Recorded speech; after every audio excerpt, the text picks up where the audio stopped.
Hello, everybody. My name is Liz, and I'm from Louisville, Kentucky. Sorry, I don't do this very often. Okay, my story starts just a little over 3 years ago, in October of 2006. I was a senior in high school, and I was 17 years old, and I attended a Better? Can you hear me? Okay. I attended a Halloween party at the University of Kentucky in Lexington, and that night I met a guy at this party. I kind of met him. You meet a lot of people at a party. The party got broken up by the cops, and we all hopped in a car with my friend's sister, who we were going to be staying with.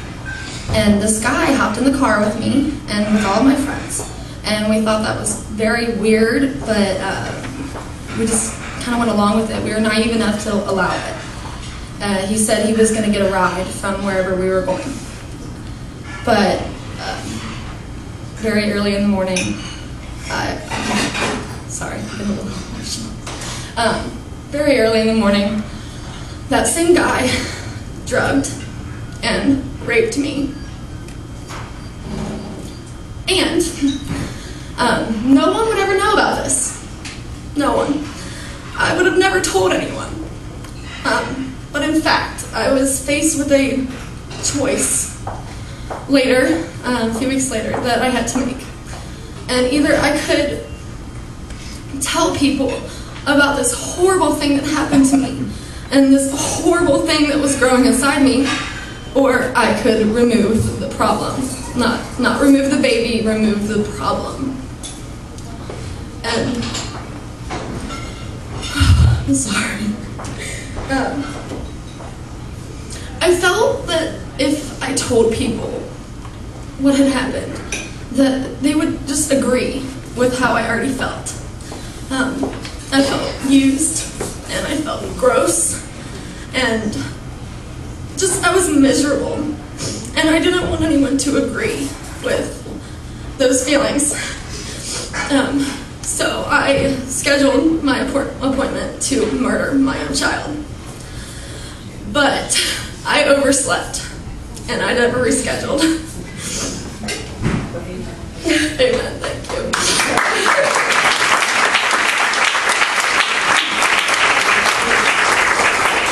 I was always pro-life before this. 12 years Catholic education, I knew all about it, I was very well informed. But when you're put in a situation like that, it's very hard to see past it. I mean, when I found out all my morals and everything just went out the window, I wanted that easy fix. But thank God that I didn't. My cousin Erin actually looked at me and said, "Liz, you know you're smart, and you know it's a baby, and you know yourself, and you can't kill a baby." And she was one of the maybe 3 factors that saved the life of my son. My pregnancy was medically perfect, but I was miserable. I was in denial a lot. I didn't really want to believe that there was anything happening in there. And I didn't show for a while, so it was really easy to do. But my mom stuck me in counseling with an organization called Catholic Social Services, and they introduced me to the idea of an open adoption, and it seemed very perfect for me. I grew up in a 2-parent stable household, and that's what I wanted for my son, and that led me to meet Brian and Jen. And Brian and Jen are my son's adoptive parents, and they are a part of my family now. And all of my extended family. We're all just one giant family right now, and it's amazing. Brayden was born on July 9th of 2007, so he's just almost 3 years old. And he's the love of my life. He's precious. He's so cute. And every bit of that pain and that misery that I went through, every bit of that, it was absolutely worth it. It was absolutely worth it when I...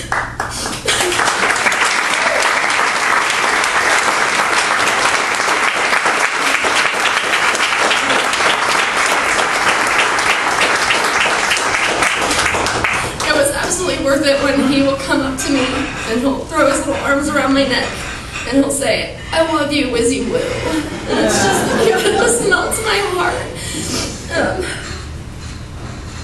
When I look at him, I don't see the man who raped me, nor do I even think about that night.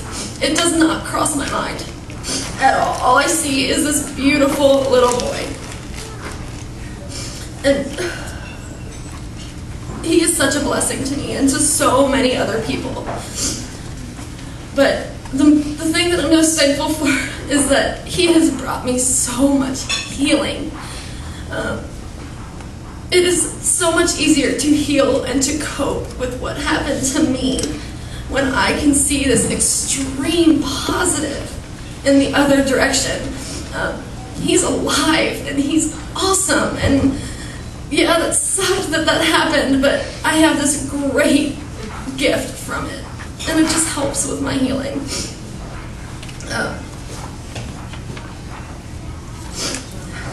The choice of an abortion is not the easier choice.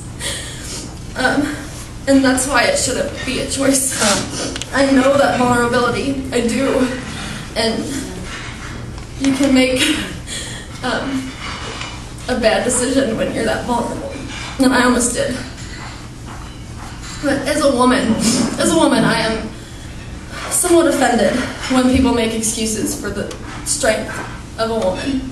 I know a lot of women, and every single one of them is strong. Every woman is strong enough to love her child enough not to kill him.